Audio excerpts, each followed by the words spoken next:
Hey, what's up guys? Mad Dog here, back with another video. So, in a previous video, or some classes, are they really overpowered? And well, the answer to that, it's kind of weird.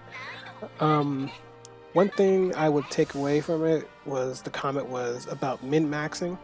So pretty much when min-maxing is pretty straightforward, getting the best equipment, the best augments, the best abilities and such like that. Um, when you're playing like that, then yes, maybe the Scion classes or Successor classes will truly be very overpowered. But if you're just a very casual player, you're not really playing to, be the best or whatever.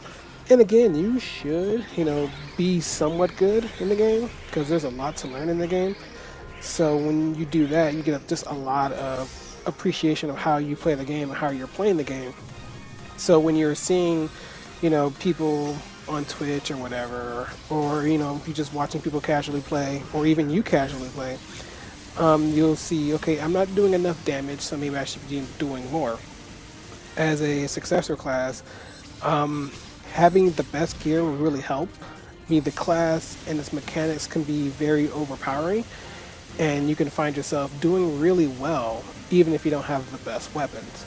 So truth be told, if you have, I would say, just mid-range type of weapons, then usually you'll be fine. But a lot of people, especially like in JP, will have just ridiculous loadouts of weapons and armor. Like they strive for the best, and they're gonna go for the best. So if that's what you choose to do, by all means, you can very well do it. Of course, it takes a lot of time and effort, especially when episode 6 gets released, or even 5 for that matter, and the different kind of gear from Zeke that's available. That's a very stretch of, you have to do a lot of grinding. I mean, a lot of grinding. It won't be something you can achieve so easily over like a week. It may take longer, especially if you're going for different weapons. When you're trying to really min-max your character, you want to do a lot of damage, you want to solo a lot of content. It's going to take time. And I see people on Twitch doing very ridiculous damage because they've invested that time, the weapons, the knowledge and stuff like that into the game, and it shows. They're really good at the game. So what you may want to take away is, not only can the successor classes be overpowered, the standard classes can be too.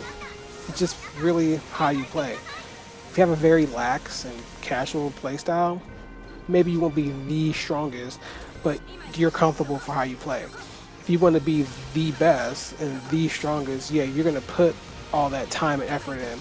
You're going to be the best. You're going to have the best weapons. You're going to have the best everything.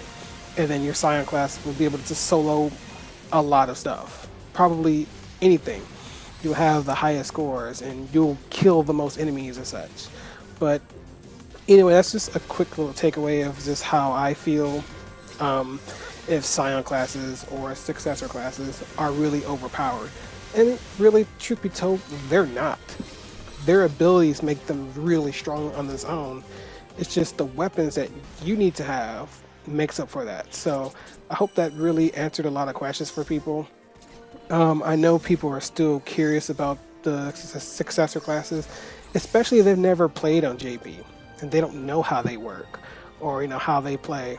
And as in the background right now, I'm playing as my Phantom, which I'm really thoroughly enjoying now that I have it leveled up and somewhat decent weapons. You can see kind of like the damage that I'm doing. Again, it's not a stretch of the best, but it's a really fun class, and if you can avoid damage like a lot, you could be very overpowered. Like if you have reflexes very good that you can dodge like any attack, yeah, you'll be OP. But sometimes you're in situations where that can't happen. So hope this video was very informative. Again, if you have more questions, leave them down below. I know a lot of people are just wondering about these classes. Of course, we won't be seeing Phantom until December, which is disappointing. But again, we're going to have fun with Hero, and I'm sure everyone's going to enjoy the classes. So If you guys have any questions or comments, again, like I said, leave them below. I like answering your questions and helping guys out, especially if they've never played JP. So until next time, guys, peace.